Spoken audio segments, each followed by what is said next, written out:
This is Randall with ArtesiaBulldogFootball.com. And I got Rick Hassler on the phone with me today. We're going to have a little interview conversation. Rick Hassler was the sports editor for Artesia Daily Press from September of 1977 to May of 1997. So 20 years as a sports editor here in Artesia. So Rick, you had the best job in the world. You got paid to watch Bulldog sports. Is that right? Yeah, it was a rough job, but somebody had to do it, So I kind of want to start at the very beginning before you really started covering sports. Did you grow up in Artesia, Rick? No, I was born and raised here in El Paso.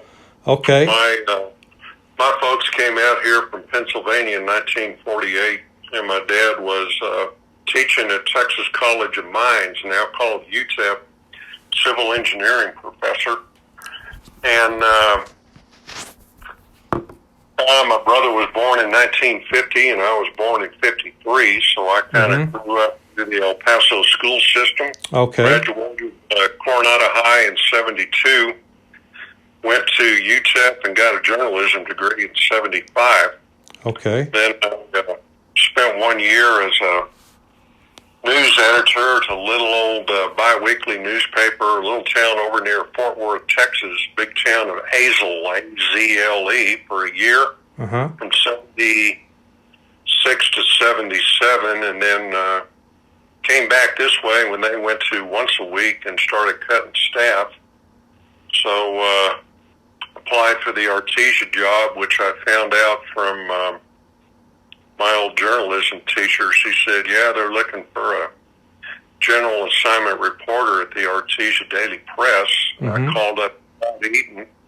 He said, well, we filled that position, but we are looking for a sports editor. And I thought, okay, I think I'd be interested in talking to you about that. So I went up and interviewed mid-September of 77 and started there that last week of September. Okay. So were you a big sports fan growing up? I mean, did you watch a lot of sports in El Paso? Oh yeah. With my Pennsylvania genetics, I rooted for the Pirates and the Steelers. I still do, but yeah, when I was a kid, we went to old Texas Western College football games in at Old Kid Field before the Sun Bowl Stadium was built. I saw Don Maynard play there, who played for the Jets with Joe Namath and some other guys. I'm told that I saw Burt Reynolds play for Florida State in the 1955 Sun Bowl game, but I don't remember it. Oh, yeah. Yeah, I was a baseball player. That's what I liked the most. Okay. Football and basketball, but yeah. Didn't do any journalism in high school or anything, but we had a good football program at Coronado, and yeah, I'm a sports fan, I guess you would say, but mainly the well-known sports. You bet. Right. So was that kind of your goal out of high school? Is this you wanted to be did you just want to be a writer, or did you necessarily want to go into sports, or did it really matter? Or? Yeah, not really matter. I didn't do any journalism stuff in high school. I was in the marching band. That's when I first saw you play. But I was in college, had to pick a major. Journalism sounded good, and I found out I liked it. I wasn't sold on newspaper work. I was thinking about maybe going into sports information directing at some college. They don't even call them SIDs anymore. Now they are like associate athletic director in charge of media relations, I thought about that, but a newspaper job opened up, and the colleges back then did not have internships in the sports information office, or I might have done that, but the job in Azle came up. I was news editor. I covered sports. I covered city council meetings school board, where I really realized that was dull stuff. Yeah. And I had trouble staying awake, so that's when my interest in sports peaked. And then when the Artesia sports editor job opened, I thought that's perfect, because Artesia is such a great sports town anyway. Right. So never regretted it. Yeah. So you said you were going to Coronado and you saw Artesia play Coronado? Yeah, in the fall of '69, I was a sophomore, 15 years old, and that was the first year that Coronado actually had its own football stadium. Oh, okay. So who? The school had started playing varsity football in '64, but it didn't have a stadium yet. It played all its home games at Jones Stadium at El Paso High. Uh-huh.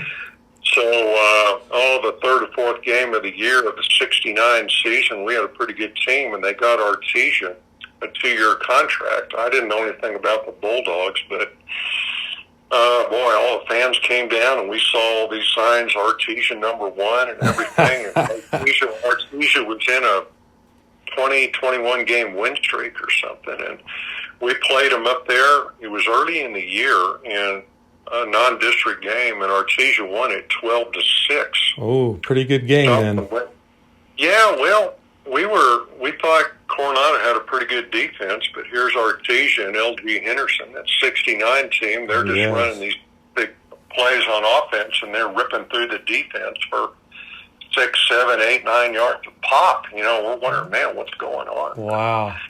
The only reason Coronado won it, I don't know why I remember this, but late in the game, Artesia was back to punt deep in its own territory. The punter was a guy named Larry Mason. Uh-huh. And the ball got snapped way over his head, and Coronado recovered it on Artesia's 10 or 12 yard line. It took them a whole bunch of plays to score.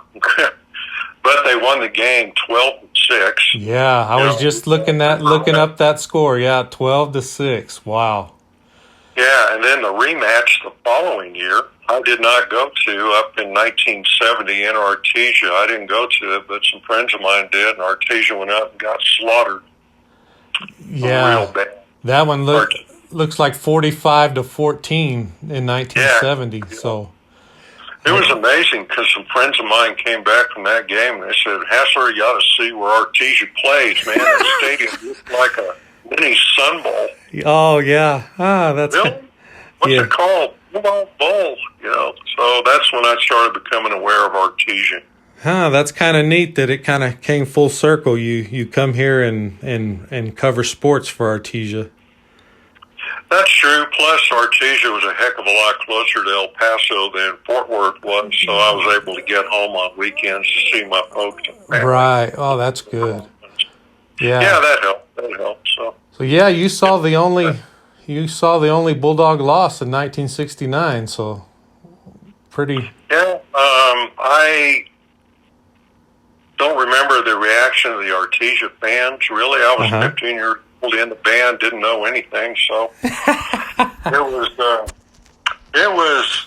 I guess it wasn't a big deal to stop the winning streak. I remember a week later at the next pep rally, the coach spoke about Coronado being ranked in the top 10 in the state in the Fort Worth newspaper top 10 high school football poll, and we all thought that was a big deal, right. Mainly because we went over Artesia, but whoop-de-doo, So. Yeah. Okay. That was a long time ago. Yeah. Your sports editor, Artesia, like we said, you come September of 1977, and correct.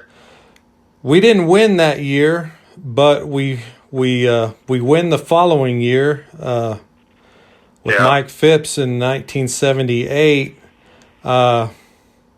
What was your first impressions as you became sports editor? And Artesia, I kind of talked with Ronnie Sal, and they start, he was on the foundation of, starting these championships, and you're kind of coming and, we didn't win that first year you were here, but they win the next year, and, they're kind of stacking these championships together. What do you recall about the early years, the Phipps, 78, 80, they start rattling off these state championships? Well, in '77, the week I started was Artesia's open day. they didn't have a game at the end of that first week. Mm-hmm. But the editor, Scott Eaton, and I went up to the field house early that first week, and I met Phipps and all the coaches, and they were not playing, and Phipps, very friendly, he said, well, new sports editor, maybe you can help us start winning. And I thought, what's that all about? And then at the end of the second week, I covered my first Artesia game. It was down at Pecos, Texas, and Artesia got beat 44-0. Ooh. Yeah, well, the year before in Artesia, they had played Pecos and Artesia, and Artesia won it 30-something to 30-something, a real exciting game. So I guess it was payback time. But I remember thinking, 44-0. Holy cow! What am I in for? I spent not much to write about, huh? One of the easier game stories I ever wrote. I kind of spent the rest of the 77 season just getting to learn the district opponents because I'd never really heard of Lovington or Portales or Tucumcari or Nimi. Mm-hmm. And some of the other things, and just kind of meeting people and kind of learning the ropes of what I wanted to do and how I wanted to do it.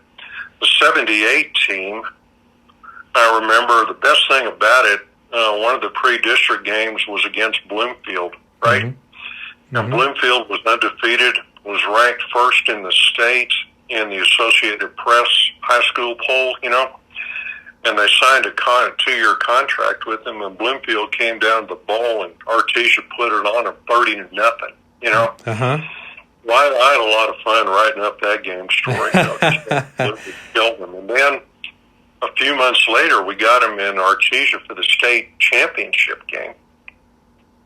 Now, I don't know were you around in 1978? Were you born yet? I was born in 80, so not yet. Well, 78, apparently that calendar year was an El Nino year because, we got poured on rain all year long. It was a rainy fall, and the game was scheduled against Bloomfield in the bowl on that Friday night in December, but it snowed that day or the day before. And the Bloomfield team is in Roswell and everything. The head coach was Barry Kaufman. Okay. We had Artesia in 88. Yes, I remember that.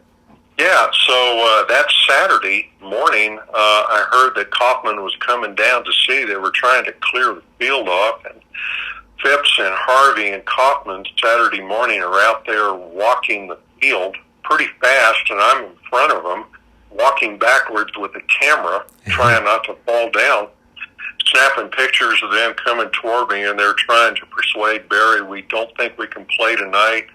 Would tomorrow be okay? And they agreed on it. So they played it on Sunday afternoon, like at 1 o'clock, kind of up against the NFL, but there was all this snow piled up on the sidelines, and Artesia won it 13-0.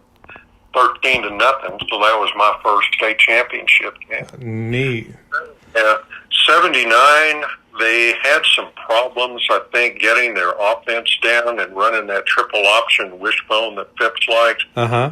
In 1980, it all came together. They had Scott Runyon as a sophomore quarterback that year, and they had Richard Chase in the backfield, and they had, I think Israel Carrera was the fullback that year, and they had a really good offensive line that could block that triple option running game, and boy, they just caught fire, and that was one of the best offenses I ever saw. And man, I can tell you some stories about those 3 playoff games we in 1980.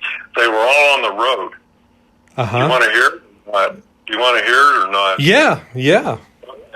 Well, the first round of the playoffs was up in Raton in 1980 on a Friday night. And I go up there with, I think Bruce Lanier was the... okay, I remember Bruce. Yeah, it was filming the games. I don't remember. It might have gone up on the boosters bus. It was an old stadium, and all the bleachers were on one side of the field, and both teams sat on that side of the field. And over on the opposing side, there were no bleachers at all, and that's where I was shooting it from. Mm-hmm. It was a cold night, and that is where the chain gang was working. And these guys had their own hospitality wagon pulled up there in a station wagon over on that side of the field with a lot of liquid refreshment. And then invited me. You from Artesia? Yeah. Newspaper and everything. Hey, we got some hospitality stuff. Oh, you're welcome. And I said, what you got? And they told me. And I said, well, guys, I'd love to, but boy, I got to be able to see to focus my camera. And the game, Raton had this great big old fullback, a kid named Billy Finelli. He was an animal. He eventually played at New Mexico State. He'd just been tearing people up all year. But in the locker room, in the Artesia locker room before the game, Phipps is giving his pep talk. And I've never forgotten this, but Phipps is firing up the defense. And finally he says, yeah, and I am sick and tired of hearing about Finelli. So Artesia goes out there, and I don't know what kind of defenses Finelli had faced. He'd never run into a linebacker like Dale Cresswell and some of the other linebacker defensive players. He got a little over 150 yards that game, but Artesia kept him out of the end zone. That was the main thing. Right. And we beat them 35-3, kind of settled their hash. Wow, yeah. We win that one. The second round, the semifinal, is at Socorro on a Saturday afternoon. And Phipps had told us in the quarterback meeting that the Socorro defense had a reputation as a real cheap-shotting team. And I'm on the sidelines with a camera that whole game. Sure enough, they were taking late hits and stuff. I could see it, and I yelled at them a couple times, kind of lost my cool. But normally, Randall Arnold hold with coaches leaving the starters in and running up the score, but boy, I thought if anybody earned it, it was Socorro. Late in the game, old Scott Runyon takes off on a keeper, and he leaves about 3 of these Socorro guys in his wake, and I'd run out of film by then. But I thought, man, that would have been a great shot, because here in the foreground is one Socorro tackler sitting on the ground about 10 yards behind him, another one 10 or 12 yards behind him, another one, and off in the distance is Scott heading for the touchdown, And I'm rooting them on, way to go. But I blew it on photo-wise, And then that's my memory of that game. And then the state game that year was up at Bloomfield on a Saturday afternoon. The coach was Jim Cromartie by then. And it was a nice day, and Artesia won that 50-30. Real defensive game. But Artesia just had that really good triple option offense that year. And 1980 was a good year, and they had a heck of a team. Phipps told me after the preseason scrimmage, I don't know if they scrimmaged Onyate or who it was that year, but he said, we're going to have a good football team this year, Mr. Hassler. And I said, it looks like it. Sure enough, yeah. They were 13-1. They had one loss to Hobbs. 0-7 is what I show here on my sheet here. Yeah. So you mentioned Scott Runyon. I definitely heard his name a lot. He was the quarterback, and he ran that triple option. So would you? I was going to ask you some of the most impressive players you saw. Was he one of your favorites, you think? Well, the guy was just an athlete, just a pure athlete, and he was strong as a bull, and he was fast. He was hard to tackle. After about halfway through that 1980 season, when I'd call up the coach of a team Artesia was fixing to play, for a pregame interview, they'd ask me, well, tell me about this Runyon kid, I said, well, I'll just tell you what I've heard about him and everything. Scott was just an athlete, very good at anything he did athletically and everything. Right. He was just impressive for his size. He was about 5'9", about 185, but, he was just a player. I heard he had hit the weight room pretty hard. He did. Mike talked me into shooting some photos of Scott doing some different lifting somewhere during his high school career for a magazine article on high school weightlifting records or something like that. But Yeah. Scott was a beast. Yeah. Good kid, but boy, I'd have hated to try to tackle that son. Apparently not many could. So then that was Well, they didn't catch him. You know, he was fast too. Yeah. You know, he had option, and he'd be fine, and he'd run over you. Man. He was something to see. Yeah. So that was 1980. So was it the next year, 81? Did he get hurt that year? If I recall right, did he? I believe he did, and in 81, some teams had kind of figured out how to defense the wishbone attack. I think Hobbs that year and everything. I think that might have been the year he was hurt. That's kind of what I recall. No, they didn't tell anybody about it and everything. Yeah. They played a playoff game, lost, I think, in the first round up at Aztec. I think Kaufman was coaching up there, too. And the longest bus ride I ever had was on the Parent Boosters bus. God, that was a miserable trip. Back to the Raptors, and I was just Friday night, I was never so glad to get off that bus because you just couldn't get up and walk around. That's when man, my butt was so sore. Oh, man, yeah. Those long bus rides are not fun. Yeah, I can never figure out why the Activities Association always would schedule District 1 up there in the northwest corner against District 4 in the southeast corner, you know? Yeah. And it was never on a neutral site back then. The runner-up always had to travel to the district champ site just about and everything to play one game. 81, I don't think they did to that. Like I said, they lost to Aztec. Yeah. 82, they won state. That's yes. The year, I think. Yep, they were back on track. They jumped the wishbone, and they had Jeff Sanders in the backfield, you know. Fat son of a gun. Tough kid, too, you know. Fast and tough. Right. I've heard his name before. Is that the year they beat Portales, or was that 83? 82. 82 was Silver City, yes. That's right. Yeah, in the bowl. That's one of the best state games I ever saw in my life. Yes, it was. At 31-28. Yes. Yeah. So it was cold. It had rained the day before, or maybe that day. And that night it was just wet and damp and cold. Good old football weather. But one of the exciting state games I ever saw. Yeah, so we... And, 31-28. And that was in Artesia? It was. Yeah, okay. I was nice and warm and toasty in the press box. And we had the windows closed, but old Gary Scott was shooting pictures down there, but his camera lens, he'd go in at halftime to get his other strobe flash that he had charging in the coach's office, and his camera lens would fog up because the air was still so humid out there, and he'd go into that nice warm coach's office and everything. So we had to battle for some photos in that game. Right. So how would you generally cover it? Would you be on the sidelines, or would you be in the press box, or just a little of both, or?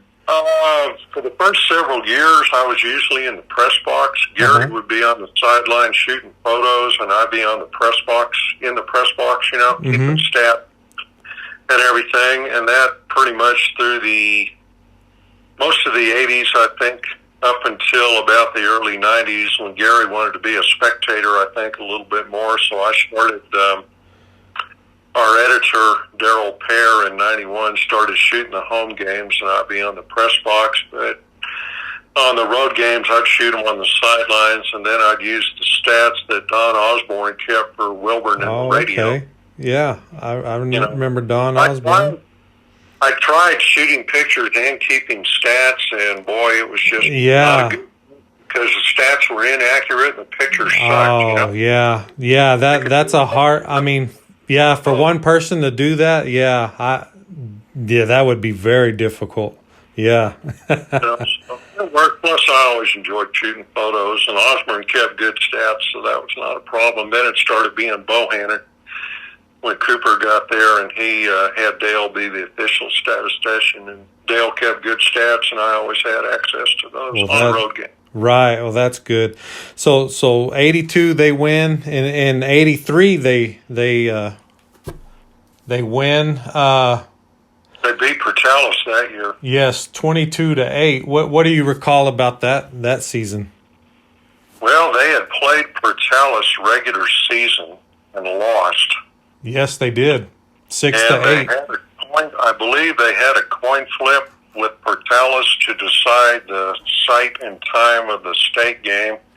Artesia won the coin toss, and I'm told Randy Dickerson, the assistant coach, goes, "All right, in the bowl," you know. So Artesia's definitely looking for some revenge. The thing I remember about the 83 season, I think that was Phipps's last year. Yes. And one of our playoff games was the coldest Bulldog game I ever went to up at Moriarty. On a very cold Friday night, I went up with Bruce Lanier. There were snow flurries. I'm on the sideline with the camera, and I think one of the light pole bulbs popped. Oh. You know, and Phipps, man, it was just coldest Artesia game I ever went to. And Phipps told me, he said, no, Rick, it was colder in Kirtland Central in 1975 or 76. And I said, man, is that possible? And he said, yeah. And I remember Moriarty, they ran that single wing offense, which nobody had seen before. And Phipps admitted to me, he said, man, I didn't know what was going to happen, but old T.W. Harvey and the defensive coaches figured it out pretty fast. You know, Yeah. Artesia won in that game, as I think. They stopped that single wing, but it was fun to watch. Yeah, they apparently shut it down 42-6. Yeah. So they didn't have much trouble. Well, it didn't take TW and his defensive coaches long to figure things out like that. You know, they definitely knew what they were doing. And then they got Portales in the bowl, and Portales' coach was a guy named Tommy Gruber back then. I think good guy. Mm-hmm. I really enjoyed interviewing him all the time. But you know, I figure, well, they beat us barely in the regular season game, and then we beat them in the state game 20-6 or something like that. I show 22-8 on my sheet here. Yeah, I was pretty close. Yeah. So Yeah. that was satisfying. You get to beat a district opponent, you know, and you get to beat them for the state title. You know, that makes it extra fun. So, you know. Right. I was kind of little fun fact, I guess, is what we've talked about Martin White. He's a friend of mine. He has twin sons the same age as my son, and he played for Artesia in that year, 83. And Portales, he had mentioned they had lost to Portales, and you know, it was sweet revenge to come back and beat them for state. But I don't know if you were aware of this, but Mike Worley, the defensive coordinator for Artesia, was on that Portales team. Oh, I know he was. Yeah. Because when Mike came down to Artesia, I'm going to turn on my furnace here. It's getting a little chilly. Okay. Yeah, when Mike came down to Artesia and started coaching, you know, he and I had just met. He told me he was on that team. Or else I expected it, and I said, well, Mike, would you like to tell me sometime off the record what you really remember about that game? He declined. I was kidding him about it later. I said, well, he said, Rick, I wanted to tell you what I really thought about that game, but I decided not to. And I said, well, you and I didn't know each other yet. We didn't know if we liked each other yet. Didn't Martin White move down here from Tucumcari? Yes, sir. Yeah. He did. Yeah. Doesn't he live in, is he an Austin Southlake guy now? Yes. Dallas Southlake Carroll's where his boys go. That's right. South. I'm thinking of not Austin. Yeah, Southlake. You're thinking of. I can't think of the other school name, but another Southlake school. Austin Westlake. Yeah, that's who I'm thinking of. Yeah. I know Martin said Southlake Carroll. I do remember him. I remember him. He moved in from Tucumcari, and I remember he was a good kid. Yeah. Good player. He'll be happy to hear you say that. Me and him talk a lot. Like I said, we've had, we've met through the message board, and he came down here to watch Artesia play, and he's a big OU fan. So when Landry went to OU, we went over there to see Landry play in the Red River game. So yeah, we've become pretty good friends, and we compare notes with our boys. And yeah, he would tell me that he knew Mike at Portales, and they had beaten him in district, and it was sweet revenge for them to come back and beat him. I'm sure it wasn't so sweet for Mike, but he was a great defensive coach here later on, and I really didn't know that about Mr. Worley, that I didn't know that story. So yeah, it was kind of Mike Worley is a good guy, for a Portales guy.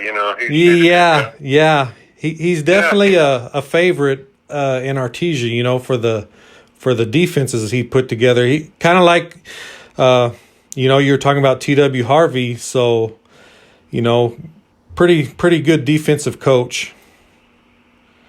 They knew what they were doing. Definitely. They knew exactly what they were doing. And,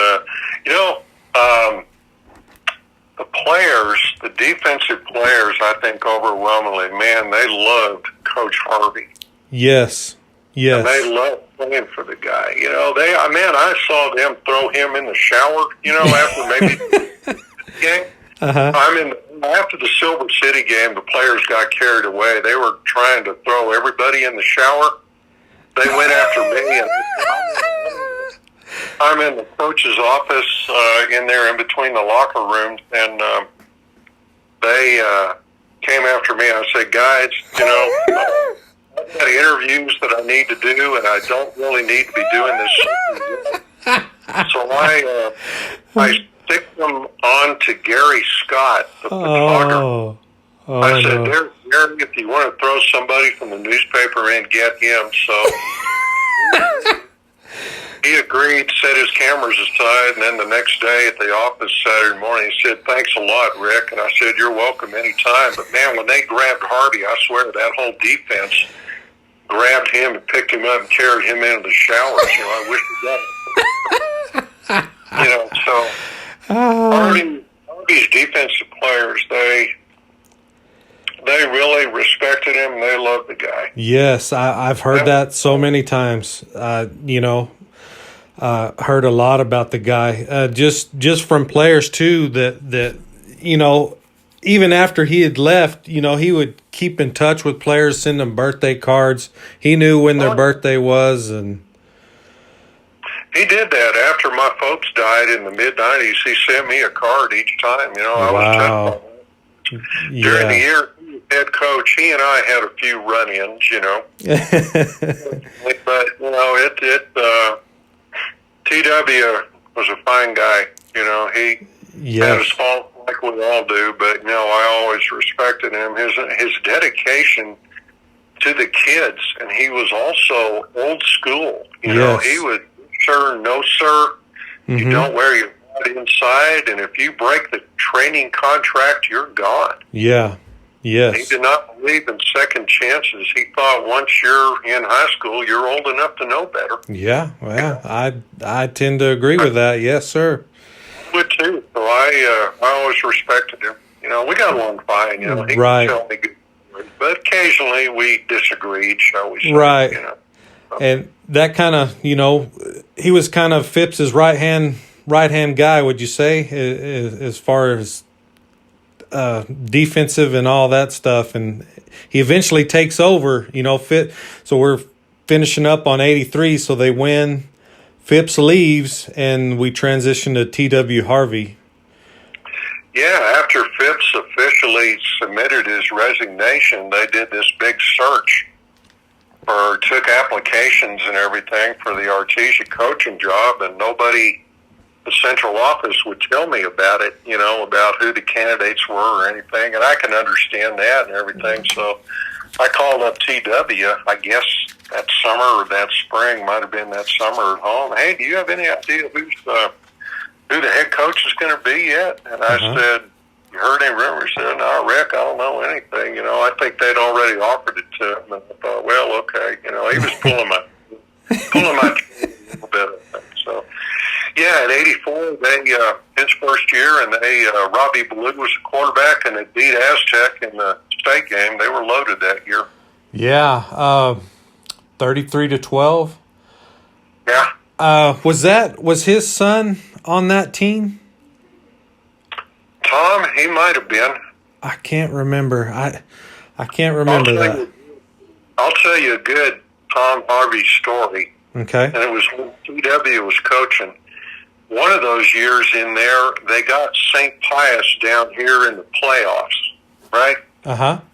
St. Pius is undefeated and is ranked first in the state and has this stud duck running back named Scott Howard, and he'd been tearing people up, and we get him down here in the playoffs, and the game is tied 7-7, and it's late in the game, and we have got Pius backed up deep in its own territory, and they run a pitch play to Scott Howard, and old Tom Harvey comes barreling through there on a stunt and tackles the guy in the end zone for a safety.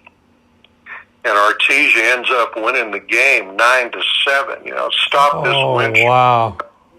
Yeah, but it pretty much settled St. Pius's hash for him, And this might have been in 84, 85 somewhere. But anyway, as soon as the game ended, normally I stayed in the press box and totaled up my stats, but I hightailed it from there down to the coach's office because at the far end of the office was the door into the visiting locker room, and it had a window in it, and there were blinds on the window, but the blinds were on the coach's office side, and that's where they were controlled. And I went up to that window and creaked it open and just peeked through there because I wanted to see the Pius players' reaction after they got beat. And they come in there, and man, they're throwing helmets, and and I'm sitting there loving it because by then I had no love for Pius. And I think I wrote it up something like, the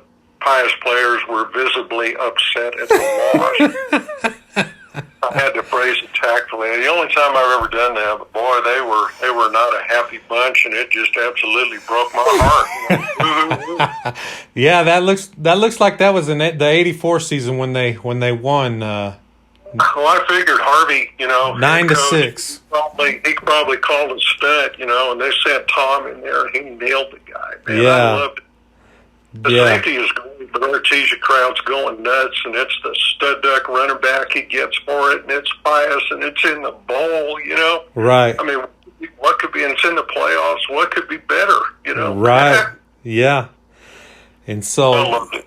Yeah, so they go on. They win that year. TW gets his state championship, and then we take a couple years off, 85, 86, and then we get to 87. Lord. I got a lot of questions about this one. Well, Fire away. Yeah, so let me pull up my schedule here. You got a crib sheet there with all these things written Yeah, down? I'm looking at I'm recording in front of my computer here, and I got a couple the schedules and scores pulled up here, so I'm scrolling through it as we're kind of running through it. So welcome to old age, Randall. Yes. You got to have a list in front of you. You can't remember. It gets worse, buddy. It gets worse. That's right. We were talking about cell phones before we got started. Before you used to remember everybody's phone number, but now I couldn't tell you anybody's phone number. I have to get it off of my phone. I think we don't train our memory like we used to. I can remember Ronnie Knowles' phone number and his phone number, and I remember LaFonda's phone number. Oh yeah, that's an important one right there. Yeah. Okay, I can tell you some good stories about that 87 season. Okay. So when you get your list there, I'm going to run into the kitchen. I'm going to take my phone with me and refill my coffee cups. So okay. Keep talking. Okay, go ahead. No, I'm listening to them. Okay. So 87, we go 11-2-1. We finish up co-champions with Lovington that year. So we played them in the district, and we beat them 27-6. Correct. What do you recall about that game? Well, a mixed feeling. That was on a regular Friday night game. Uh-huh. In Lovington. It was over in Lovington. That was a week or two after a Lovington player named Eric Fitz, Fitts, had gotten his bell rung really, really bad. Uh-huh. And that scared the dickens out of all the Artesia football mamas. Because from what I remember, he almost died. Ooh, you know? uh-huh. It was just a head injury and everything. He played on that team. But Artesia that year had this honcho stud duck running back named Michael McPherson. Remember him? Yes, I do. Yep, I remember him. I was old enough to remember then. Okay, well, the thing I remember about that regular season game, Artesia got the ball in the first quarter with about 2-something left in the first period, and then drives the whole length of the field, maybe from about a 20-yard line, just a textbook example of ball control offense, and scores with 2-something left in the second period, right? Mm-hmm. Had the ball for the equivalent of one full period, which kept Lovington's offense on the sidelines. And Lovington had a great offense that year. And Artesia just ran McPherson and threw the ball and converted a few third downs, maybe one fourth down. And it was just perfect textbook example of, clock-eating, ball control attack. Uh-huh. So they won the game. But I figured Lovington's defense, which was loaded that year, maybe wasn't quite on its game because of the Eric Fitz business. So, yeah, you think maybe that kind of got into their head a little. A little. Maybe they were just more worried about him. And yeah. We get him in the state game a few weeks later. That was one of the first games that was played on a Saturday afternoon. They could have played it on Friday night because of the travel distance, but I think both teams had played their semifinal games the week before on Saturday, so they wanted a full week. Mm-hmm. So we went over there on Saturday, and I remember back then there was no overtime. Right, yes. Tie game was a tie game. And in state games, and I think maybe they had started it for district games. You go into overtime, but the rule was weird. You scored, but the points did not go up on the scoreboard. The game would officially end as a tie and be listed as a tie no matter what happened. No points scored. It didn't go. It was a tie on your record. But for the state game, I kind of got suspicious. I figured we'd see a much tougher Lovington team. So I called up Dan Salsweedle with the Activities Association, and I said, hey, just confirm this for me. If a state game ends in a tie, even a scoreless tie, there's no overtime, right? They're co-champions. And he said, yeah, that's the rule. And I said, they don't have a tiebreaker, no first downs or penetration to the 20-yard line? And he says, no. And I said, what will they do trophy-wise? And he said, well, down on the field, we'll not give out a red trophy, but we'll present the blue trophy to one team and then take it back and present it to the other team. And they will eventually be co-champions. And so I was not surprised it ended in a tie, and I put in a pregame. Or even if it's a scoreless tie, there's no overtime. That's crazy. How often does a state game in New Mexico end in a tie anyway? Yeah. And because of that, the coaches around the state pretty much got that changed by the next year, and there were no more. They would start doing an actual overtime for any tie game, and the points would go up on the board and settle that. But I guess you'd call that a blot, but it was just a hard-fought defensive game, and both defenses, stopped both offenses. Yeah. I recall a little bit about that. I remember my dad worked at the mines, and I was going to go to that game, and my my mom drove me out to, we're going out on the highway, and I meet my dad off Highway 360, and he's getting off of work, and he picks me up, and we go watch the game in Lovington, and I just remember the drive over there, and then the game ends, and just like I don't know how to feel about it. I'm a young kid, but I was like, we didn't win, but we didn't lose, but it's just a weird deal. And I'd looked. Oh, go ahead, Rick. No, go right ahead. I had looked at I think a couple years previously there was a couple tie championships. They were the smaller schools now, and then I think this was my opinion. The 87. We have this big game between Artesia and Lovington. It ends in a tie, and it's kind of crazy. Why wouldn't you have overtime or? And I kind of thought, well, yeah, there was too much.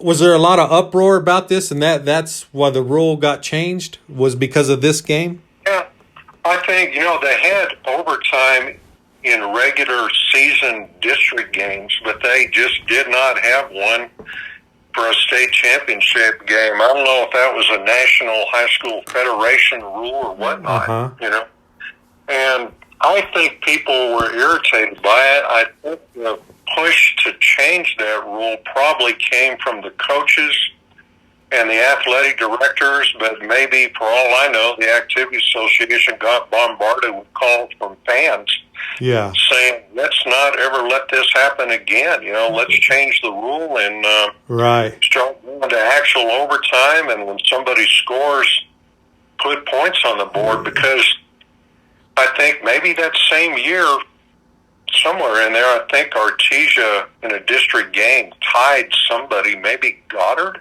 and they played overtime, but the points did not go up, and it was officially a tie. And the rule was, well, if two teams tie in a district game, it's officially listed as a tie, and then if they end up tied for a playoff spot, then we'll look at the tiebreaker or something like that, yardage. But, they didn't really lose or win in the bowl because they did not put the points up, even though you might score a touchdown or kick an extra or kick a field goal.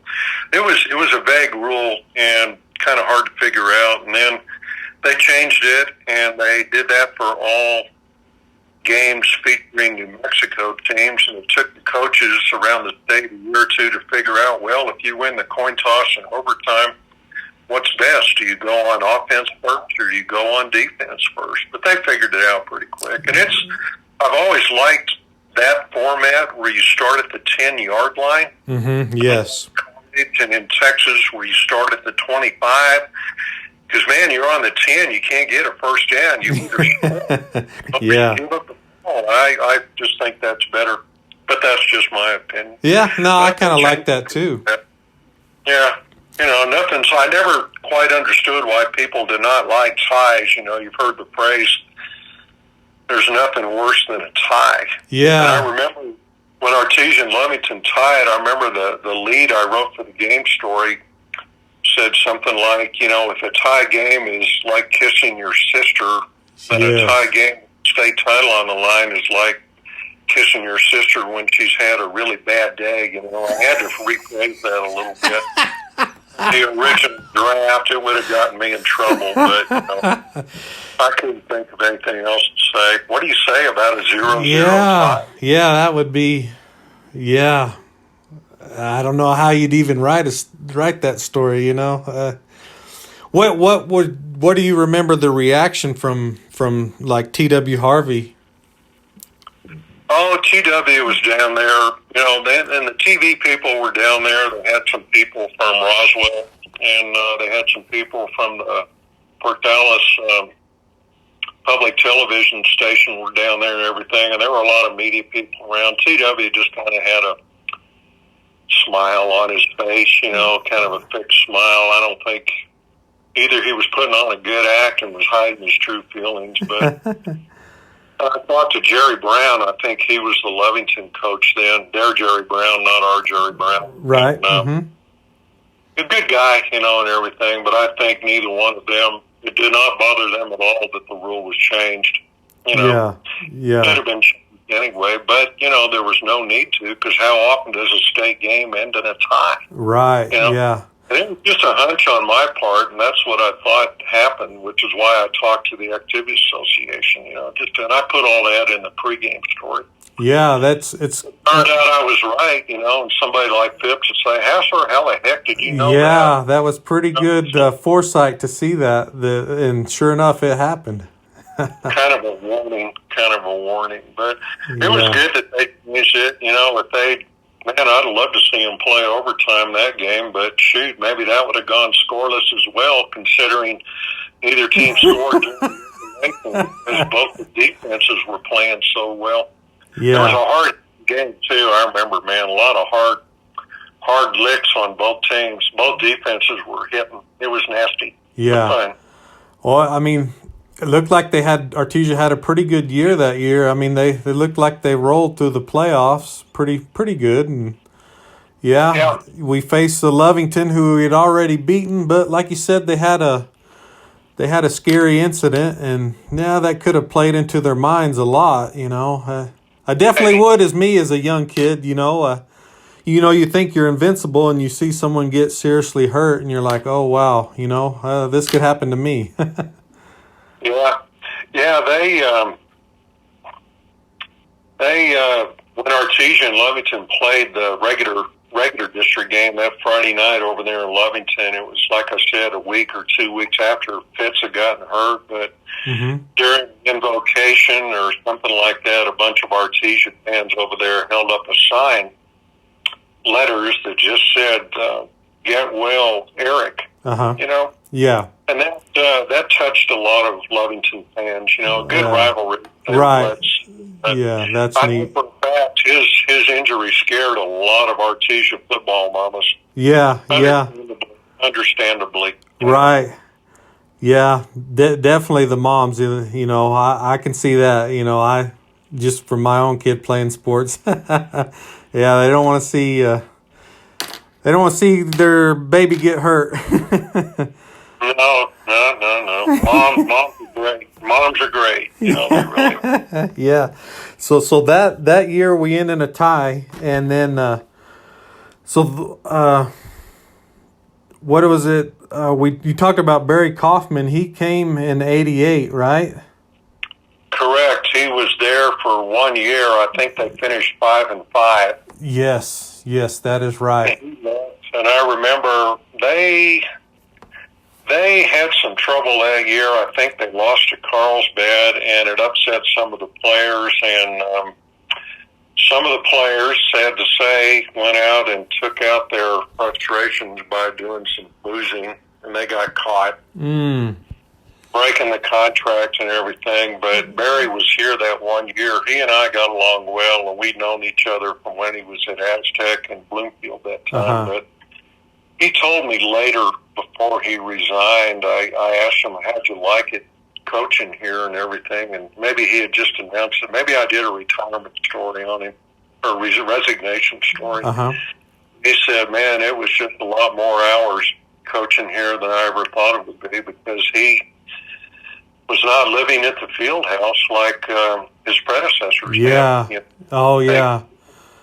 People would drive by there and not see the coaches' cars parked there at night and on weekends. And Barry didn't let it run his life, and I guess that's why he only lasted 1 year. Yeah, I've heard a lot about the dedication those previous coaches put in, and my uncle Jimmy he coached football. He was an assistant with the Bulldogs there, and man, I remember me and my cousin Jimmy. We would spend some time up there with him. We would play around and wrestle on the mats in front of the the guys there. Sometimes they would be there in the locker room, and we'd horse around and play around. But yeah, I remember being up there sometimes too, because I think he just spent a lot of hours up there, and otherwise that's the way he could see his kids sometimes is bring him with him up there. That's true. We would hang out up there a little bit every now and then. So yeah, they lived there quite a bit. I kind of figured some of those coaches had cots pitched up there, but that's neither here nor there. But that's a high pressure job, and you got to put in studying film. Those guys were pretty amazing. Yeah, and I mean the expectations were there. I mean, Phipps, it's he won a lot of state championships there, and then TW wins. He adds 2 more, and then Barry comes in '88, and like you said, 5-5, and 1 year was enough for him, and then '89 that's when Cooper Henderson shows up, right? Oh yeah. Okay. The '89 team had their problems, and the story I always heard was they just did not have very many athletes on that team. Just the luck of the draw, they had a lot of kids who wanted to be in football, but just only 2, maybe 3 pure athletes, so they took their lumps, but they just the way it happened, but they came around pretty quick thereafter. It was in '89 they played Clovis up in Clovis and got pretty whacked. Yeah, 14-42, 1989. Yeah, Ronnie Null and I went up to that, I think it was, and I'm on the sideline shooting photos, and it was pretty much predetermined, but boy, I remember Clovis had this big old running back, a black kid, I think his name was Thompson, probably Air Force kid, and he was big and strong, and I remember we had a little old defensive back kid, probably, I can't remember his name, probably weighed 125 pounds, soaking wet, tough kid. He jumped on Thompson on one of these runs, and Thompson carried him into the end zone pretty much. Wow. And I got a pretty good picture of it, but I wasn't going to run it because I thought it might be embarrassing. And I asked the kid later, God, I can't remember his name. And I said, well, what was it like being carried on that Thompson kid's shoulder? And he said, well, he kept saying to him, he said, let go, man. You're just embarrassing yourself. Let go. No, you have to stop me. Let go. He hung on, kind of got dragged in. I can't remember what the kid's name was. Small family, small mom, small dad. I'd have to look at a roster. Clovis always seems to have a pretty good running back. Never fails. They always do. That's when... Rowan House, was he? I'm sure he was there. Yeah. He was. Well, I called him up that week for a pregame story interview, and what do you think of Artesia? And he said, well, it was pretty much foregone that Clovis was going to put it on Artesia. He says, well, let me think. I got to say something good about Artesia. He wasn't being facetious, he was helping me out. But yeah. So he gave me some quotes I could use, but I don't think anybody was surprised by the outcome because Clovis was loaded that year and Artesia wasn't, but Artesia started reloading pretty quick after that. Yeah. Was Artesia, do you recall, so Cooper comes in that '89 year, were we trying to throw the ball around a lot that first year? Probably. Maybe. I think he didn't quite, he had that really remarkable run right there in the second half of the 80s at Rio Dosa. Mm-hmm. Yes. I think he had just won state before he came to Artesia. Yeah. They had, he was at Rio Dosa for a few years. They had this really good quarterback-receiver combo, a quarterback named Russell Easter, who went on to play at New Mexico State, and a black kid receiver named Brian Davis. They were just both very, very good, talented athletes and everything, and that's when he started throwing the ball and running those trick plays and that starburst return. Starburst.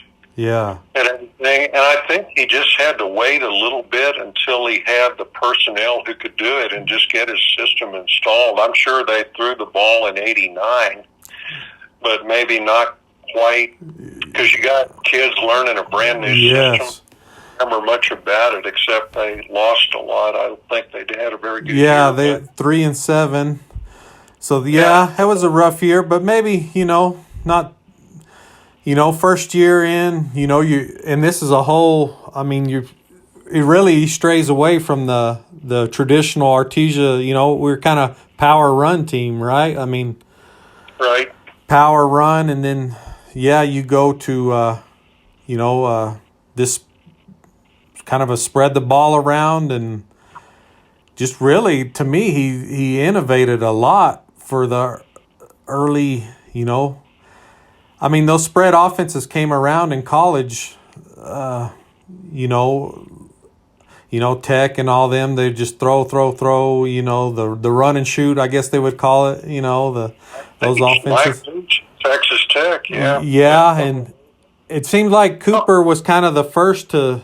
I don't know, maybe he wasn't, but he was kind of the first to do it in the high school. Yeah, especially for New Mexico. Exactly. Clovis, when Roanhouse was there, man, they just ran the ball, but they could do it. Yeah.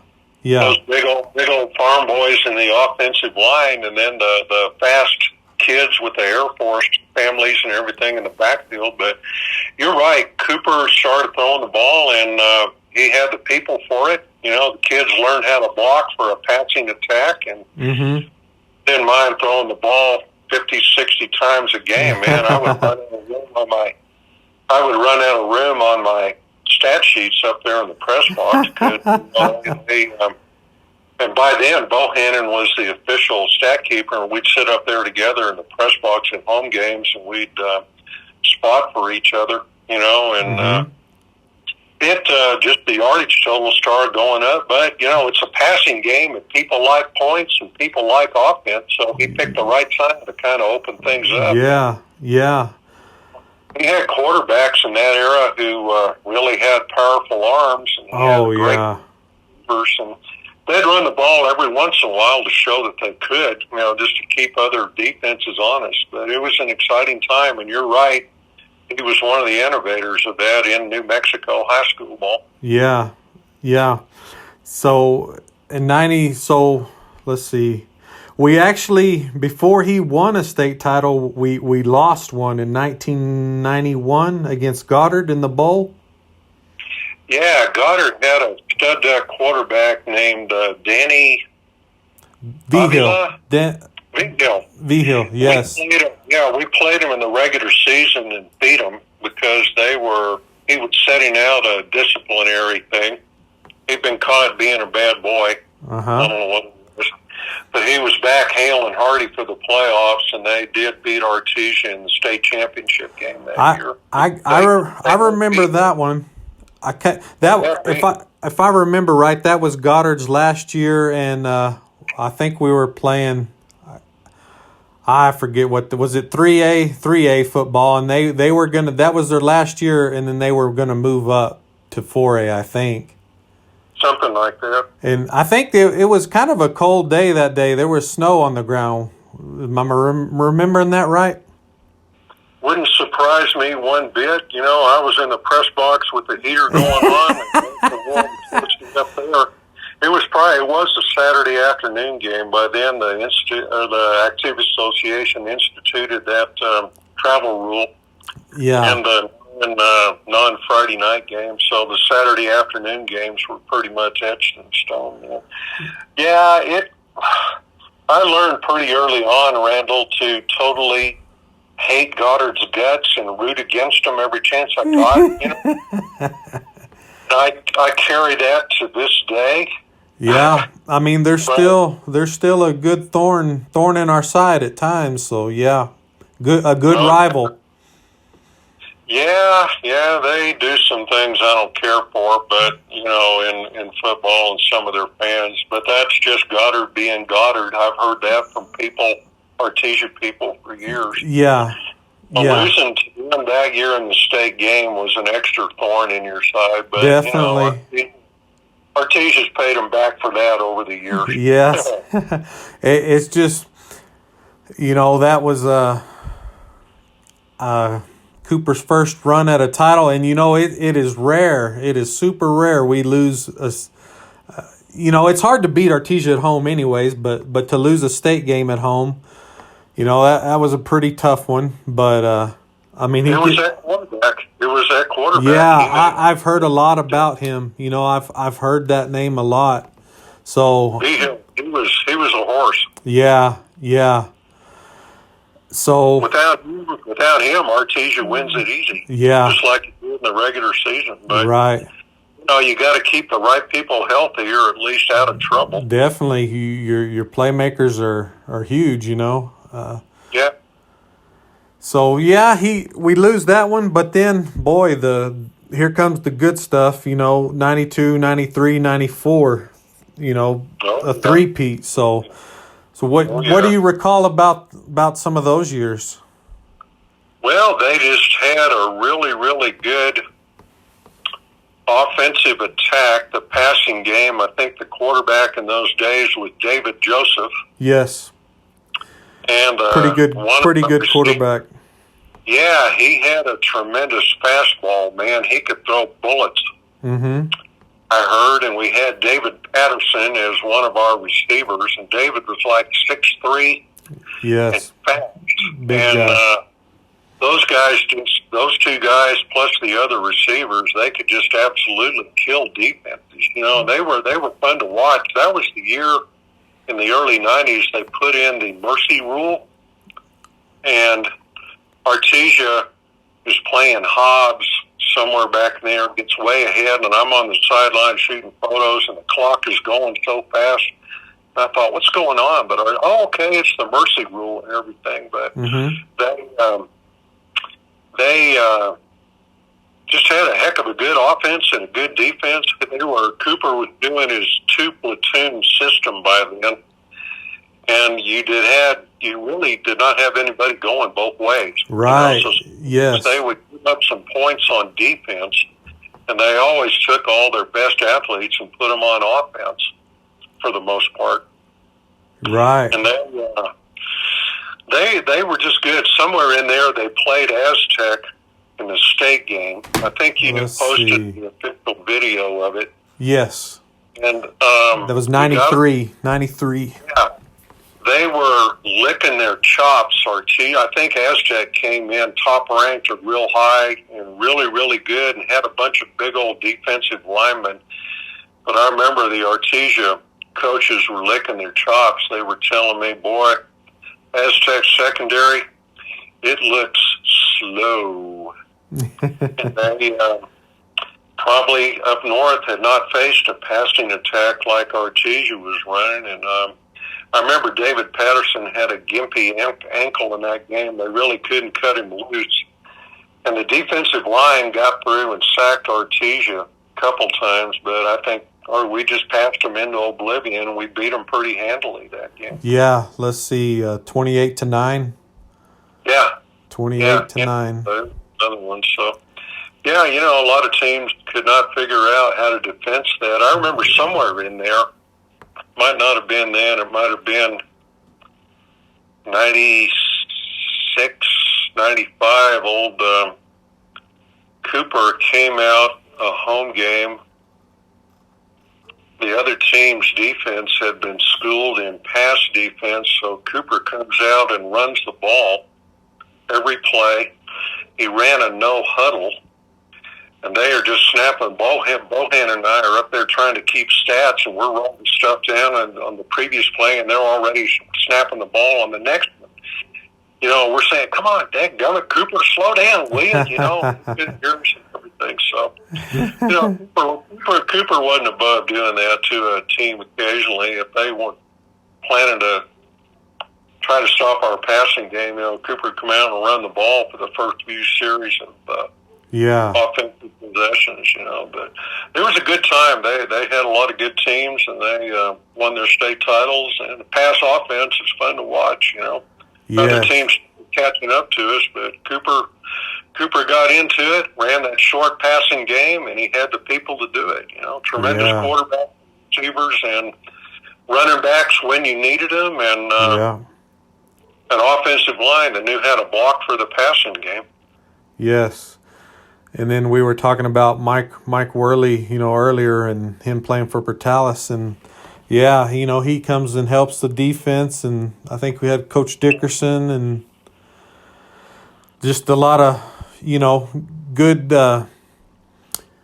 guys to coach up the defense too, and just and when you're running up the score like that, you're hard to beat. Well, you think about it, Artesia's defense got to practice against Artesia's offense. Yes. So they could handle a passing attack, but other teams were still, especially playoff teams, would stick with the running game. But, Randy and Mike and the other defensive coaches, they knew what they were doing. They ran a good scheme. Right. Sometimes bend but don't break. Definitely, Other times yes. They would shoot people down. I mean, the defenses were fun to watch. Yeah. Almost as much fun as the offense, But Randy go nuts out there when his defensive backfield guys would pick off a pass or something. Yes. The guy got it. I remember that too. Yes. I always figured we learned that from Mike Allen because Mike was a defensive back coach. To my knowledge, Randy never made any bets with his defensive secondary that they could shake his head if they picked off X number of passes. Unlike Mike Allen, that happened before I got here, but I saw photos of it. So yeah, they knew how to make it fun.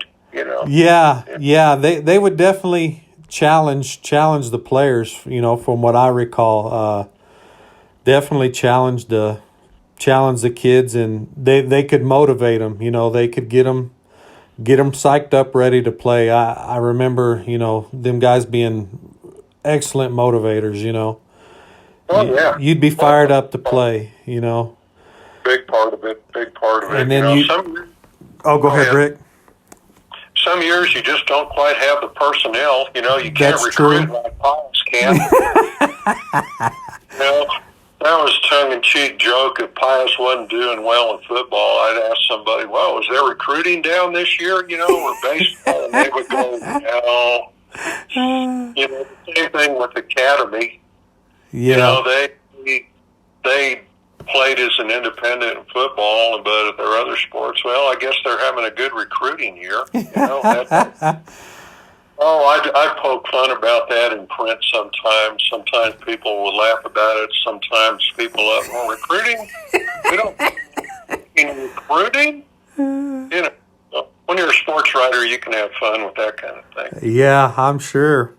We would get accused of, I've seen us get accused of it before. We get somebody in here and like, oh boy, they gave him a job, set him up a oil field job so they could get those kids in here. We've had a few kids come in, for a year or so, and, that they'd blame us too for recruiting people. And yeah.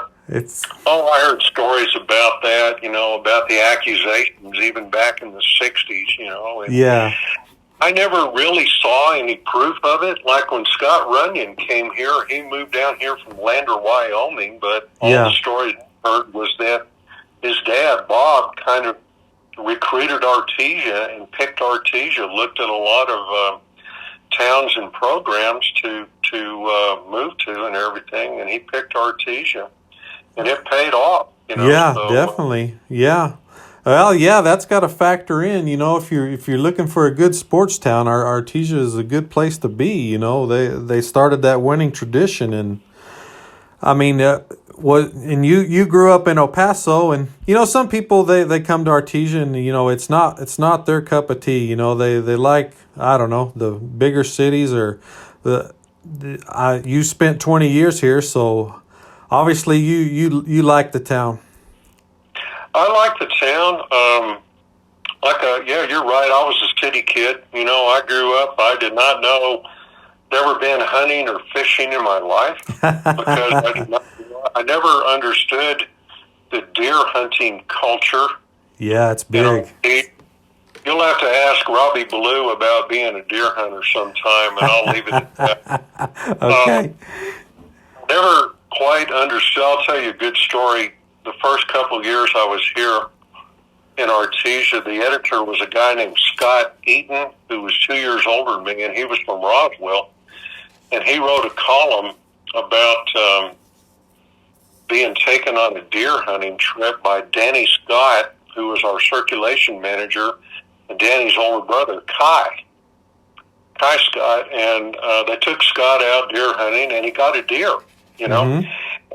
He wrote a column about it, you know, and doesn't think anything more about it. Well, a few days after the column appears, Mike Allen comes up to me and he says, "Hey, you tell that Scott Eaton I'm mad at him."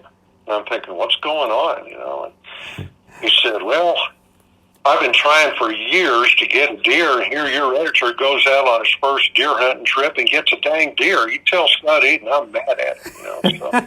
So the next day I told Scott that, and I said, "Hey, man, Mike Allen is mad at you." And Scott goes, "Oh, what happened?" And I said, "Something you wrote. He is ticked off." Oh, I'm milking it for all I can. Then I tell him the real reason why, and he laughs. You know, "Oh, okay," you know. So it was funny. Mike Allen, he was fun to work with. Yeah. I never understood deer hunting or fishing. I took a lot of photos of this or that fish that people caught or this or that deer, but not being a deer hunter, I never quite understood it. And I heard stories about people taking their kids out of school to go on deer hunting trips if their grades were high, you know, high enough. And I never quite understood it, but I admit if I'd grown up in a small town like Artesia or anywhere really where that's part of the culture, sure, I'd have grown up. Yeah. Like you said, it's part of the culture. It's like tradition. You know, I know several families. I mean, that's their getaway every year. Is, you know, dad, grandpa, you know, go on their deer hunt every year. You know, and it's just. You know, me myself, I'm not a deer hunter. I hunted birds. I used to hunt birds. I don't much anymore. It seems like life's too busy, but I was never a deer hunter either. But I like my time in Artesia. You know, there are a lot of really good people there. You know, I made a lot of friends, and some of them I'm able to keep in touch with. A lot of them have passed away. It's like any town, you know, it has its share of people that are jerks, and there were a few I did not get along with for one reason or another. But, you know, it was fun, Randall, to watch this over the years because I could, over a period of time, watch the other school districts, the Lewiston district, you know, the Carlsbad school district, the Portales and Rosslyn school districts. And I would always kind of mentally compare them to Artesia, just the way things were run, the way their students behaved at ball games. And I thought, you know, if I ever had a kid and lived in this part of the state, Artesia would be the district or city I'd want to live in, you know, because it's a good place, good school system for kids and good people, and they support the school. These are all cliches, but they're true. Oh, you know? yeah. That you know, and it's just got a lot going for it for years, and I think that's going strong. I agree with you 100%. I mean, that's what draws, you know, when you get someone that comes in here, that's usually what draws the schools, you know, the support, community support for athletics and just like agriculture, FFA, all that stuff is supported tremendously. Sure, a lot of good people, you know, one of the first, you know, they're just so friendly. I think it's being in this part of the country too, you know. One of the first president I ever met of the Parents and Boosters Club was Johnny Fanning. He was Jed's dad. Yeah.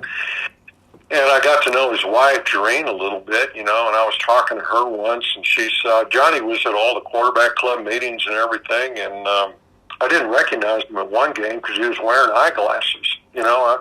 First time I met him, he wasn't wearing them. And she told me once, well, Johnny thinks the team can't get dressed unless he's there, you know, and everything. So that was pretty funny. The coaches, the administrators, you know, the school district, well, what's the word? I can't think of it. They had people, good people, and they would keep them. Administrators, you know, the Carlsbad School District went through superintendents like crazy. Yeah. Because I always heard because it had a micromanaging school board year after year after year, they would not stay the heck out of the way and let the superintendent do the job, you know. And just discipline-wise, I'd seen the way some of the Portales people were, and Roswell, and Lovington, and some of the other ones, and you had administrators who were glad to come to Artesia. There was Pat Meeks, who came here from Tularosa. I remember him. Mm-hmm. And he told me once, he said, man, I was at Tularosa, and he said, God, I was never so glad to get out of there and come to Artesia. He loved it here. He was the principal at Zia. Yes. And other people too, you know. So. I remember him going through school, yes. Yeah. I don't remember it in a bad way. I wasn't in his office, but... There you go.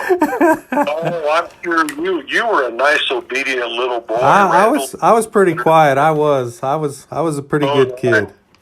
So was I. You know, so Artesia, good town, good people. Yes, you know, over the years I was there, I learned a lot, made a lot of mistakes, got into a few fights in print.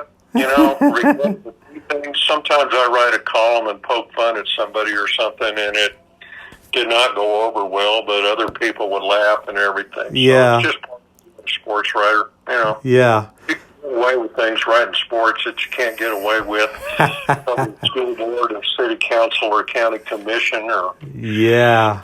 I'm sure the politics will get messy. We've seen that, huh? Yeah. Well, I don't want to talk about that though, but what can I tell you? Yeah, I'd much rather write about sports than talk politics. A lot more fun. But, you know, Artesia being a great... You know, if Artesia didn't have the success in football and in other sports, I probably wouldn't have stayed there as long as I did. Right. You know? Yes. But, you know, it's when you got something going that's that much fun to write about and that people are interested in. You know, a lot of people... I found over the years that a lot of people really the public did not know much about newspapers and the way they wrote, you know. Mm-hmm. And try to explain to them that, you know, a sports writer at any level, small town, daily or biweekly up to a big city paper, a sports writer is a reporter, you know, and he's paid to the way he sees it for the benefit of a general readership. Uh-huh. He doesn't write for the benefit of the parents. He does not write primarily for the benefit of scrapbook building grandmas. I tangled with them over the years, you know, for the benefit of a general readership, you know, and you tell it the way you see it, and I found out there were people who liked some of the things I wrote and others who disagreed vehemently. I get a few anonymous phone calls occasionally from somebody. One time Phipps and I... he showed me some of his hate mail unsigned that he had gotten, and I showed him some of mine that I had gotten. We swapped hate mail, and he read my letters, and I read his, all of them unsigned by the gutless types who couldn't be brave enough to do that. We agreed that there were no shortage of experts willing to tell him how to do his job or trying to tell me how to do mine. Yeah. But when you're in sports writing or even in newspaper work, you develop a thick skin pretty fast. Yeah, I would think so. It was a pleasure. It was fun to write. I enjoyed watching them play, and I missed that. And I enjoyed shooting photos of them. I missed that, but I'll tell you, I really don't miss writing it up that much because it got to be there was so much of it going on just in the schools, and you had to try to find room for all that stuff. Yeah. Well, we probably won't touch on it today, but we maybe do another interview. Like you said, we'll talk about, because you covered all sports, you know. Yeah, if you'd like to, I'd be happy to see what kind of response you get. Yeah, well, I think this is going to be great. I'll ask you a few more things here. So we were kind of talking about Cooper, the offenses, you know, his quarterbacks he had put up amazing numbers. So 92, 93, 94, he rattles off 3 in a row. And then 95 we lost. And then 96 we win. And then that was, you remember Paul Maupin? I do very well. Yeah. That was last year. Paul was the quarterback, Yep. And I remember he was injured for a while. Yes, he did. He was. And when he came back for his first, I'll tell you a story. When he came back for his first game, I think it was on the road. I don't remember who it was, but I asked Cooper, hey, on Paul's first play from scrimmage, assuming that the snap does not get bobbled, are you going to let him air one out deep? And if so, which side of the field? I might be able to get a picture of it. He said, he isn't going to bobble the ball. When a quarterback comes back for the first time, sometimes it happens. And sure enough, the snap, they had a problem with it. But on the next play, they aired it out deep, and I think I got a shot of it. I think it was an incomplete pass. But, yeah, Paul was a good one. He set some records, and I remember the state game that year was up in Raton. Yep. On a Saturday afternoon, and I was talking to Paul. I'm shooting photos up there, and by then they had visitors' bleachers on the opposing side, and I don't remember seeing a hospitality wagon, unlike in 1980. But I remember I'm down there. I've got a little handheld tape recorder, and I'm on the field afterward, getting a few quotes from Paul. And boy, Paul's a good kid, good player, but I have never seen anybody struggle taking off his helmet after a game like he did. Oh, really?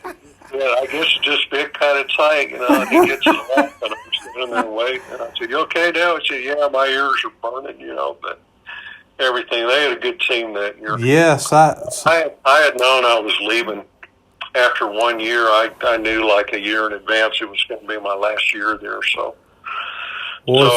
good to see him win it then. Oh, yeah. They went out on top. Yeah, Bubba won the state basketball title that following spring. And Will Hannon won baseball, too, so it was a good year as well. Yeah, we start to win in multiple sports. I think we even won track. Well, Worley was the head track coach, and 97 we won the track state championship. So That's right. So, yeah, that was a big weekend, all that. I went up to Albuquerque a lot that year. Yeah. So you got to see us do pretty well in everything right before you left. Yeah, it must have been a plot. I hadn't told anybody I was leaving, but it was a good way to go out. Yeah. It was a good way to go out. Yeah. So fun to see. You always like to see Artesia win state titles in anything. Yes. And we had, I'll mention softball too. We had won 95. We'd won softball. Well, they'd won a couple. 88. I saw they won softball. They had lost a couple years. 91, 93, 94. It looked like we lost, but 95 we won a state title. Dennis Garcia. 88 was Bill Hart. And volleyball, they won like your first year here. First 2 years, yes. Go ahead. Do you recall anything about that? Well, the coach was Linda Ferguson. She coached those years, I think, and they just had a really good group of juniors and seniors that year. Those 2 years, they had people like Jacqueline Cole and Kelly Standard. Were juniors, I think, that year. I think Cheryl Headington did not play volleyball. She played basketball for Ronnie Knoll those years. And Kelly Beadle, I think, was a junior that year. And they played state those 2 years. I think it was up at Roswell High. So I went up there for the state games. Susan Starkey was on that team. And Linda just had some really good juniors and seniors those 2 years. And Portales, I think, was the big rival. Portales always had good volleyball teams and everything, but it was good to see. It was girls' sports, and that was a little new to me after what I'd covered in Azle High School. Back then in Azle, they played 3-on-3 half-court basketball. Oh, really? Wow. Yeah. But Artesia was playing a full-court game. Ronnie Knoll was coaching the girls, and Linda had the volleyball program and everything. Then she left, and they were down for a while, but it came back up. They made a mistake, but the big volleyball rivalry was always with Portales, which had old Brenda Stockton, I think, was the coach, and they had some good teams and good players back then. Yeah. So, they won it your first 2, 77, 78, and then they lost 1980 and 82. And then, man, it wasn't until it was after you had gone. 2010 they went again, and 2011 they won back-to-back. But they had some problems, went through a lot of coaches. Yeah. Just never could quite get over the hump. Yeah. And like you said, we won baseball. 93, 94, 96 before you leave. So, and Dale Bohannon. Let me ask you about Dale Bohannon, because he kept your stats for you. And then kept him for Cooper. He was the official stat keeper. Oh, okay. You borrowed his stats. Yeah, Cooper wanted him as the official stat keeper for varsity football games, so Dale would do that, and I'd use him when I was on the sidelines. Otherwise, home games, I'd sit up there and we'd spot for each other and keep our own sets of stats. Right. It helped. Yeah.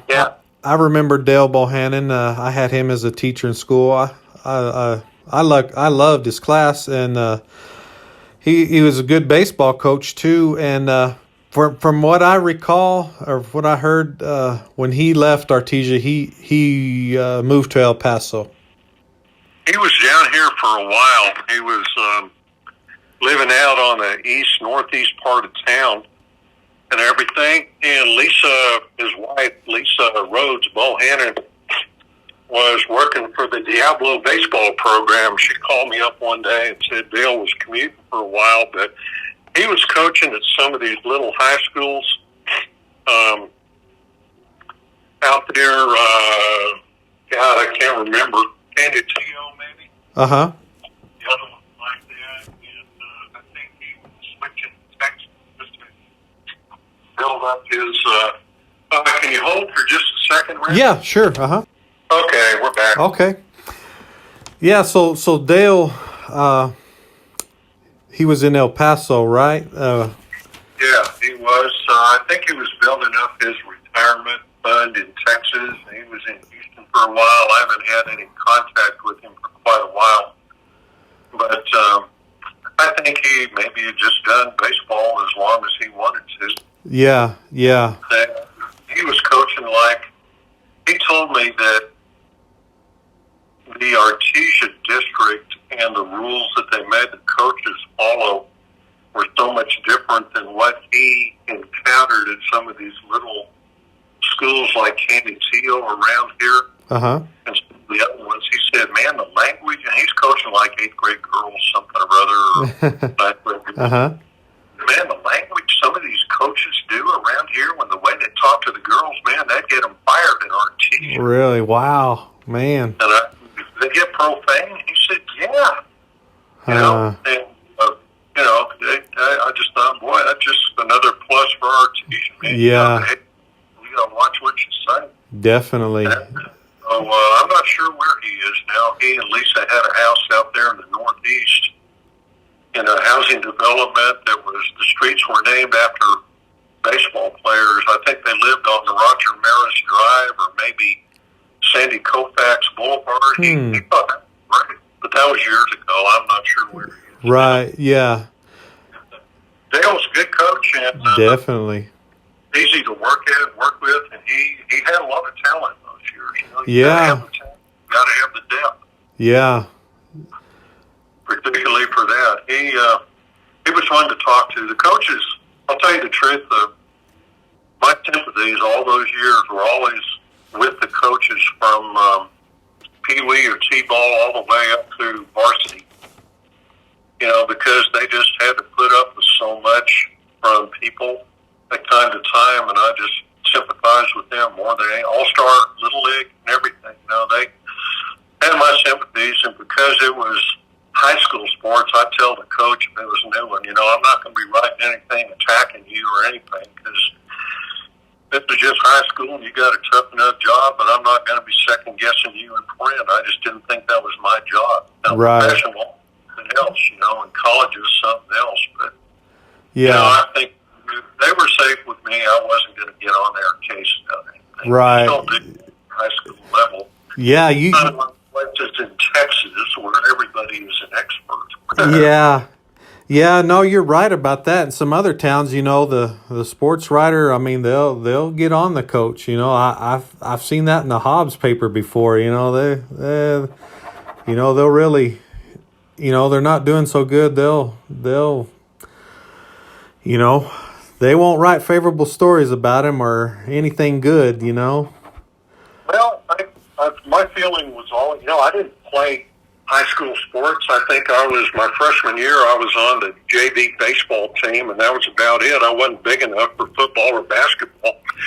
My feeling then is now, unless you've been there and done that, who are you to judge it? Yeah, yeah. And especially in print, when you have a forum for it, you just don't second guess coaches or their play calling or their managerial moves at any level unless you've been there and speak from experience. But that's just me and the way I was brought up. You don't tell a lawyer how to do his job. You don't tell a teacher how to do his or her job unless you've been in the classroom yourself. Yes, that's well put, yes. I can say overwhelmingly the coaches that I dealt with over the years at all levels, junior high and high school, they were good people. They were good people. They knew what I needed. They knew about my deadlines and things like that. You just kind of cultivate a relationship. And plus they knew that in return I was not going to burn them. Yeah, For me to get mad at them to want to burn somebody, I'd have to get pretty dadgum mad.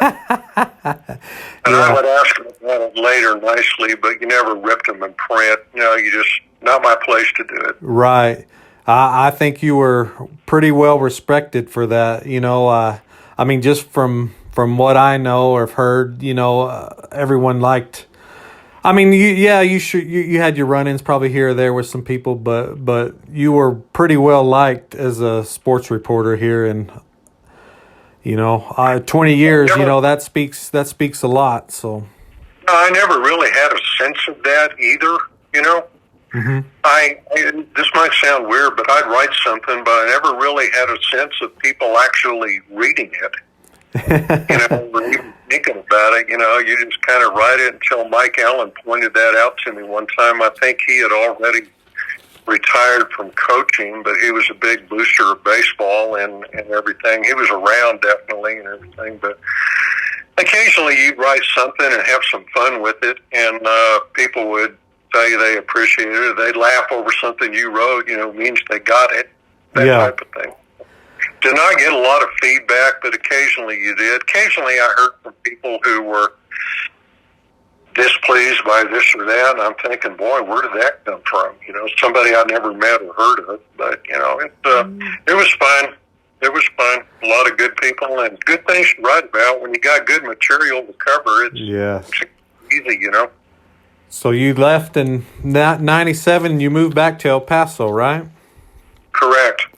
And did you, what did you do then? Did you do any more sports writing or? Not really. I kind of semi-retired. My folks had passed away in the mid-90s, and my half of the inheritance of their estate, my older brother lives here, enabled me to do that. So when my dad died in the summer of 96, mm-hmm. I knew that in a year I'd be coming back here. I just didn't tell anybody. Everything. So I told the editor in the spring of 97, and I told Ronnie Null, my landlord, I told him I'd finish out the school year and everything. A lot of it was burnout. Because there was just so much going on and the space on the page was getting tighter and tighter. Yeah. And I admit, I really kind of done the job about as well as I could. I'd looked to move on in 91. I interviewed with the Amarillo paper and would have taken a job there except for two things. I did not relish the idea of spending winters in Amarillo. I'd heard stories, and the other was they did not offer enough money for me to make a change. They offered me the same salary they offered somebody fresh out of college. And I told them, hey, I've got 15 years in the business, and you pay for that. So I turned them down, in Artesia 20 years. Sometimes I think, well, I was dumb enough to stay that long, but financially, I was able to move back to El Paso, and I inherited my folks' house. It was all paid for. Right. Became an instant homeowner, started learning about doing that, and I was a semi-retired investor in the stock market. And my brother and his wife had 3 kids who were still in school, so I started pulling full-time Uncle Rick duty. Okay, yeah. Not do any writing at all. I'll give you an example. I followed Artesia, but I did not have a computer or internet. And in the fall of '97, one Saturday morning, I think Artesia and Goddard had played the night before in football. I go by an El Paso Times. I'm sitting there in a coffee shop looking at the scores, New Mexico scores, and Artesia beating Goddard, and I give out with this kind of loud, all right, you know. And people out of turn around and look at me, and what's going on? And I say, Artesia beat Goddard last night. And they go, oh, okay, is that a good thing? I said, that's a good thing. So I had some T-shirts and hats here that I wear, so I still wear them occasionally. People know where I'm from. Yeah. And then about 5 or 6 years, I really didn't do much of anything except learn how to be a homeowner and did a few picture-taking things. And my nephews and my niece were in Coronado High School band, and the boys were basketball players, so I was going to those things all the time. And then about 5 or 6 years ago, I started freelancing for a publication. It's a weekly business journal called El Paso Inc., INC, period. Uh-huh. I've been doing features for them, but no sports writing, you know, and I've been doing different things, feature-y type things, interviewing World War II veterans. Oh, wow, cool.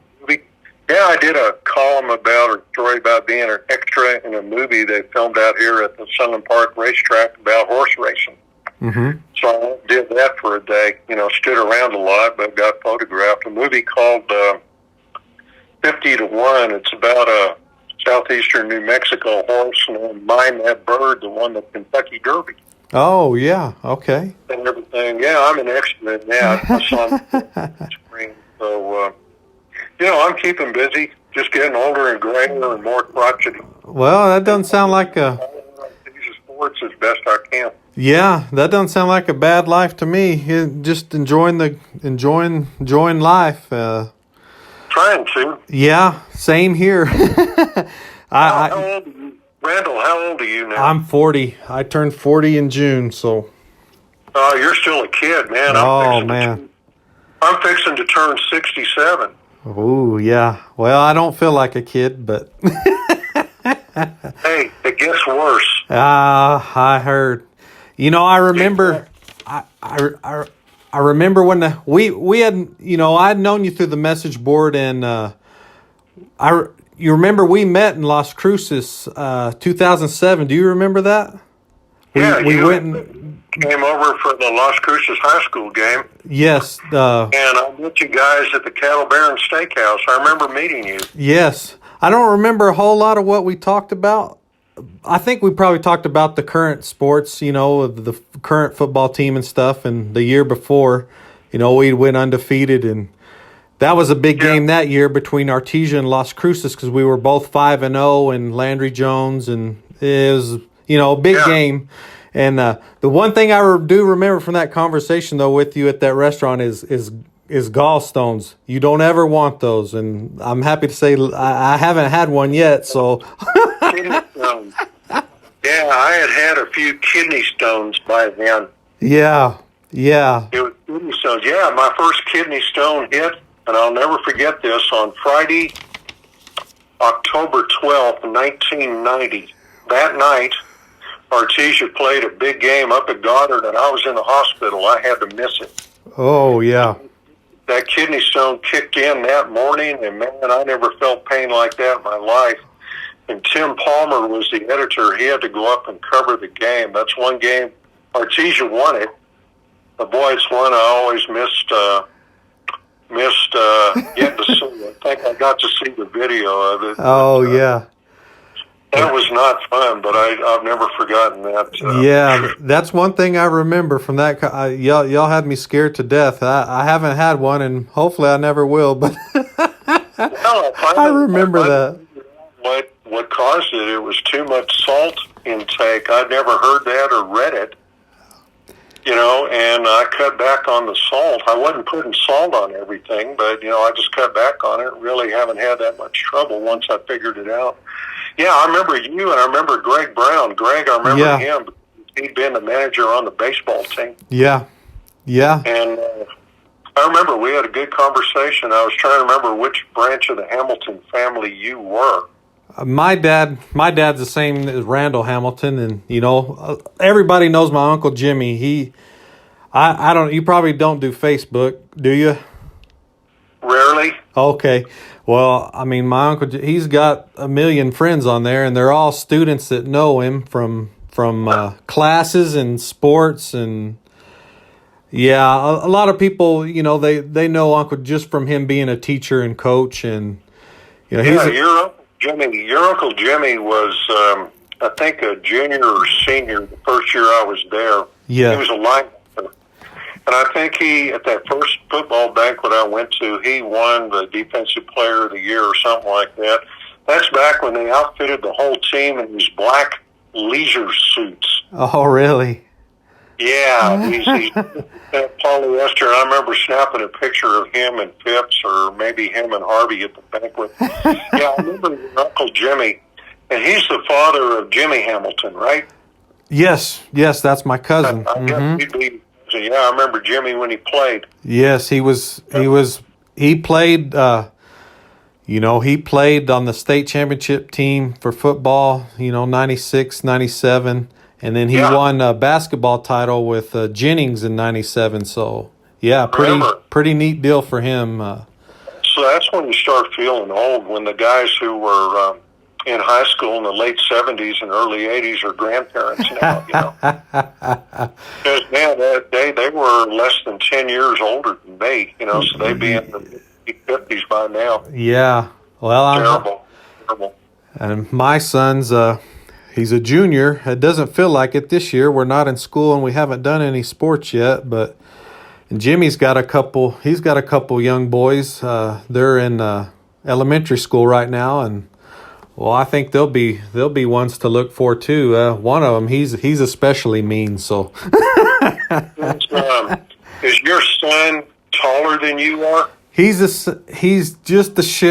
shy, shorter than me, just like maybe half an inch shorter than me.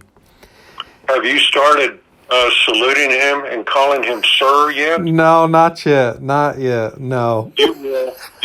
Just wait. I'll tell you, to show you how they grow, my two nephews, my brother's kids, were both in band, but they were both basketball players. And the oldest one, Jeff, is 6'5". Wow.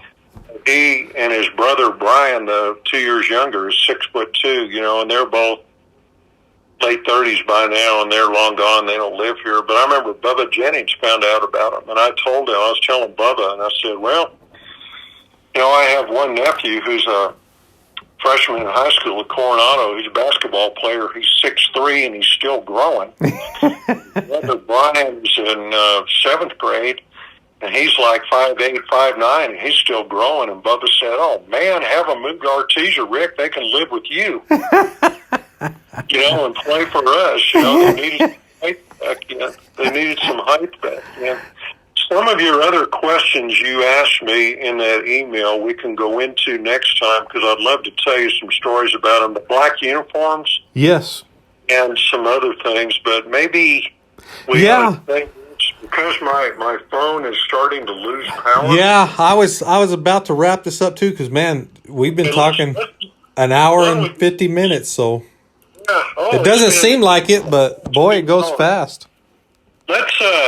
Let's call this one to a halt, and you post it, and we'll see what kind of feedback you get. Yeah. If people want to hear more of me rambling and everything, I'd be happy to talk to you. Yeah. See what kind of feedback you get. Oh, I think it'll be good. Like with Ronnie, Let me give you a friendly warning. tongue-in-cheek friendly warning. I do have here a whole bunch of color photos, prints, and slides that I snapped over the years at things like track meets and bulldog football picnics, Yeah. I've got them in albums, and if I can ever find a play, I don't have a scanner, I can get them scanned. I'm going to get them all scanned, and I'm going to post them on your website. Okay. And there's a lot of really, really bad hair on the guide. And I can identify most of them, but just forewarn people that they should be afraid. They should be very afraid. If I get the chance, I'm going to show what kind of bad hair there was back in those days. That sounds good. Yeah, I would love to see some of your pictures you took. I don't get to El Paso much. The last time my son played travel soccer for a while there, and we played a tournament in El Paso, but that's been several years back, and I don't go out that way much, but yeah, shoot, maybe I can, if nothing else, I can get with you sometime and we can get those photos, or you can figure out a way to scan them and post them. Man, yeah, that would be awesome. That'd be neat. I'd have to dig them all up. They're scattered through several boxes of slides and several photo albums, and some of the people in them sad to say I passed away, but I always thought, well, God, I got these done someday and I'll post them. People will get a kick out of them maybe, especially on football season. That concludes our interview. That was Rick Hassler from the Artesia Daily Press, former sports reporter for 20 years here. And like he said, I'm going to work with him on trying to get some of those pictures he has and share with the community. Just look forward to bringing you more content and like the state championship videos we posted and whatever historic stuff I can find for you. So I had a previous interview with Ronnie Sal, and this one was with Rick, so I wanted to thank him for joining me, and I look forward to more to come with some others, and thanks for listening. We'll see you next time. Bye-bye.